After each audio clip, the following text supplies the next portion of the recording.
let's begin. Party on, party people, let me hear some noise. DC's in the house, jump, jump, rejoice. There's a party over here, a party over there. Wave your hands in the air, shake it down, yeah. These three words when you get busy. Whoa, there it is, Hitman.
Cherise, welcome!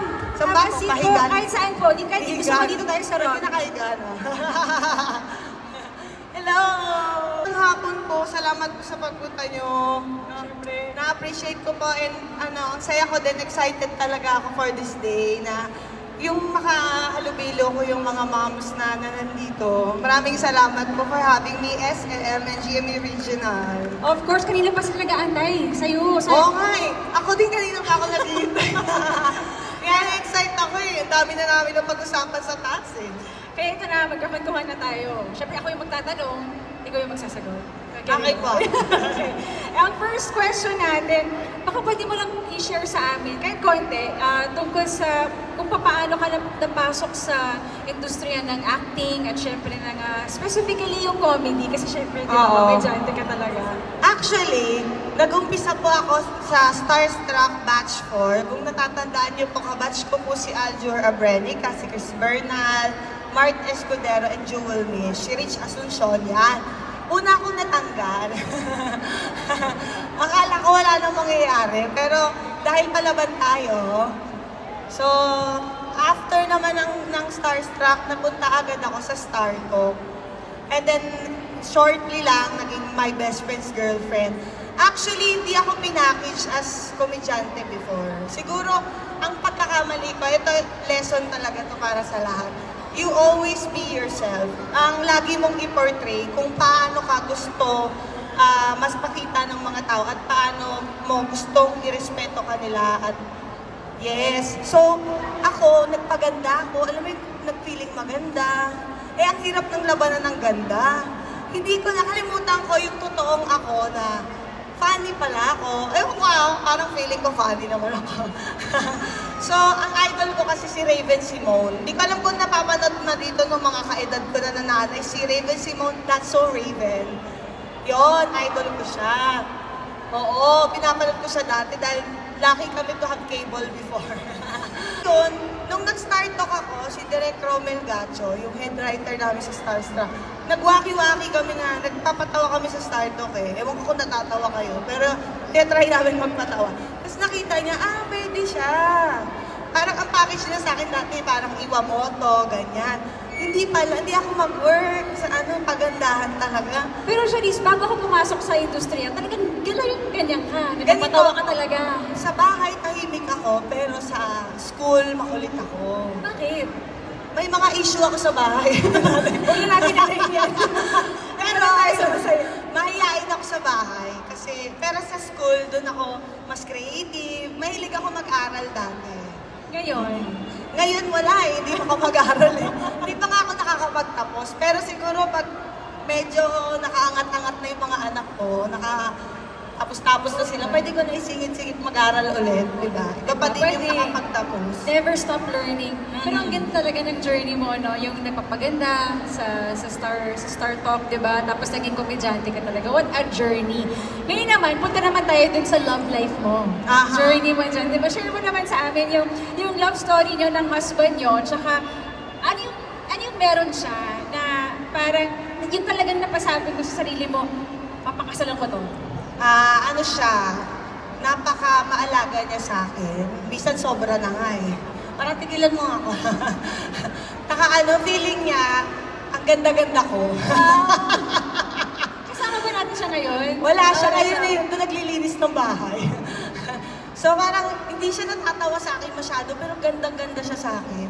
Alam mo yung gano'n, hindi siya alaga siya sa mga bata, sa anak niya, and he takes pride on being a father, and yun talaga yung pinuput niya first. Siyempre, napaka-makajus din. As in madasalin, bago kami matulog niyan, mayroon kaming altar sa bahay eh. Pupunta siya doon, sa may labas lang na kwarto namin. So nasa center siya ng bahay namin. Punta siya doon, nakalihan siya talaga doon sa Bible namin. Ang tagal niya magdasal. Nagigilty ako. Bakit ako parang 5 minutes Natanong ko nga sana kung influensya mo yun eh. Hindi. Yun talaga siya kasi galing siya ng Catholic school and religious din yung parents. Okay. So, conservative din siya. So, ganun yung influence niya sa family. Ngayon, nadala namin yun sa mga anak namin. Pag nagpe-pray, pag kumakain, at bago matulog, minsan sila pa yung nagre-remind. At yung, I am so proud to share na yung anak ko, lagi kasi meron kami yung personal prayers, yung ano yung gusto mo ipag-pray. Bago yung angel of God, my guardian dear, sa mga Catholic ko dito. Yes, okay. Ayan. Tapos, ngayon, kabisado niya na yung mga gusto niyang personal prayers, nag-a-adlib na siya. So, segue to angel of God. So, talagang At 3 years old, galing sa puso. Yes. So, yun yung nakaka-proud lang na yung anak ko, meron na siyang initiative. Hindi pa ako nagpe-pray. Yung gano'n. Kasi for me, very important kasi at the most trying times, hindi ka laging may makakausap, pero ang Diyos laging nandyan. Sinasabi ko yung totoo, pinapaliwanag ko kung bakit. Na dapat kapag meron kang sinabi, gagawin mo. Ngayon kung hindi mo kayang gawin, huwag mong sasabihin. Lalo na kapag nang babanta, yung kalaro, nag-away sila, I'm gonna punch you. Example, sabi ko, pinunch mo ba? Hindi, nakakahiya naman. Pero alam niya na sarcasm yun. So sabi ko, that's why we never say things that we won't do. And I know we won't do that. Napaka-laid back ng nanay. Pero maingay ba ako? Nagpapatawa din sila eh. Masaya kami sa bahay. Nagmana sila sa'yo. Yung mga content namin sa IG, sa TikTok, sa FB, minsan na-idea nga nila yun eh. Sabi ko, naman. pwede ba natin ulitin? Video natin. Sabi ko, para matuwa yung mga nanay. Kasi ang followers ko sa social media, hindi karamihan. Pero ano yun mga nanay. So, ang gusto ko talagang content, yung matatawa lang ako. So, feeling ko, yun din ang gusto nila.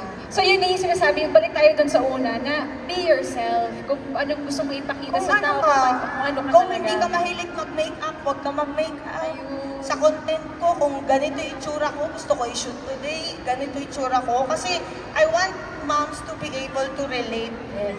to the real things that I want. Na hindi ko kailangan maglakadong makeup para i-post yung sarili ko. Ang gusto kong content, yung minsan kasi sinasabi nila, dapat sa Instagram mo meron kang team. Meron kang yung parang motive. curated siya. Yan.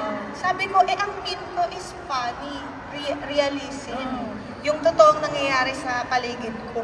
So, hindi siya about graphics. Oo. It's about the content, the real content. So, ganun lang. Dapat yung mga nanay maging confident sila na kung ano yung kaya nilang gawin for themselves at that time. Hindi yung may extra effort. Kasi, ang hirap naman mag-makeup tapos aayusan mo pa yung tatlong bata, di ba? Di ba?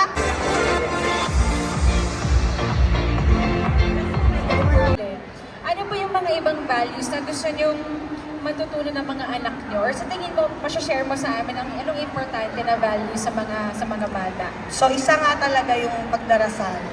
Kasi talagang hindi lagi meron kang makakausap. Lalo na kung nanay ka, you get isolated.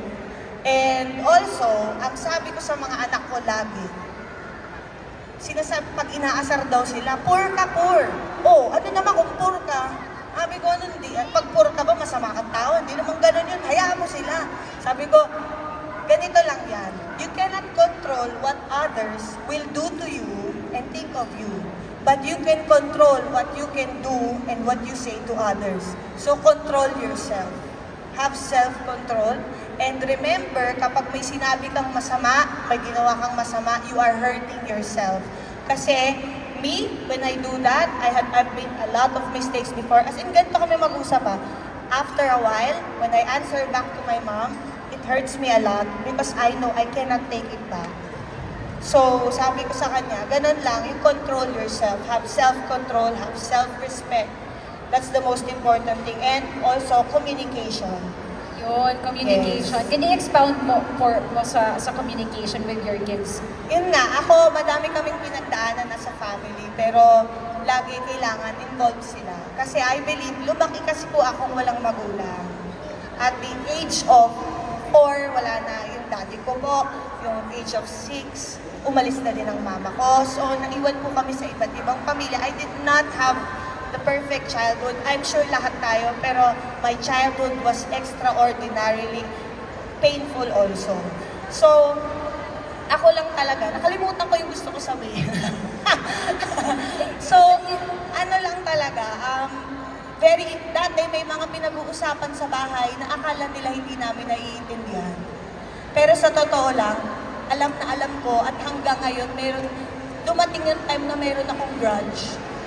Nagkaroon ako ng mga galit sa mga taong nanakit sa amin at may ginawang hindi maganda sa amin kasi akala nila hindi namin alam yung nangyayari. So yung mga anak ko, kailangan alam nila kahit masakit, there's a right way of delivering it. And always explain. Hindi yun nagalit ka, no. Bawal. Bakit? Diba?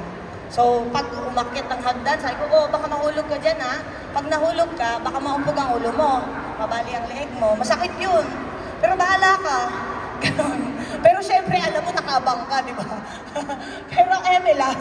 Pero maganda yun kasi pinapa-analyze mo sila. So, ganon. Yun yung style ko. Hindi yun mag-apply sa lahat. Pero ako lang po sinishare ko lang na yun yung style ko. Especially, mga lalaki lang yung sa akin. Lalaki yung sa Correct, akin. tatlo kasi sila, lalaki. Wala akong girl So, hindi ko talaga alam paano pag girl, mas iba yung Boy mom emotional ka talaga. Boy mom ka talaga. Dun sa mga boy mom din dito, try nyo rin minsan ng paraan po ni Cherise. Oo. Baka mag-work po din sa inyo. Tsaka yung mga sapatos na binibili ko panlalaki, para pwede nilang manahin. Di ba ganun yung pagbabae?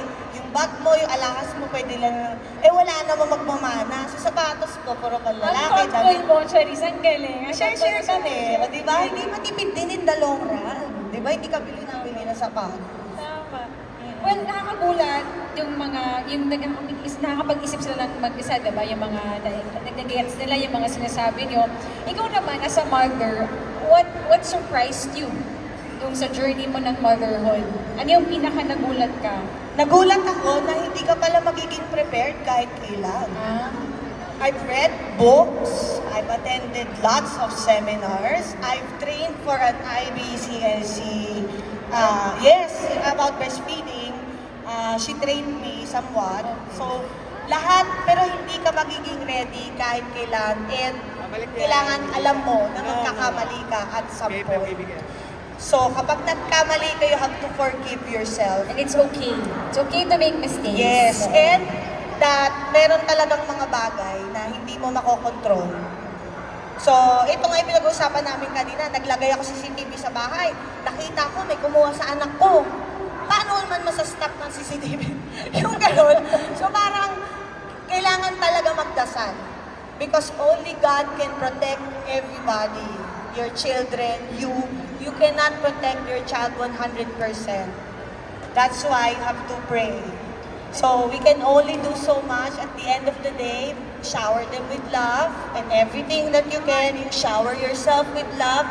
You should be happy so you can make others happy. Yes. And that's the end.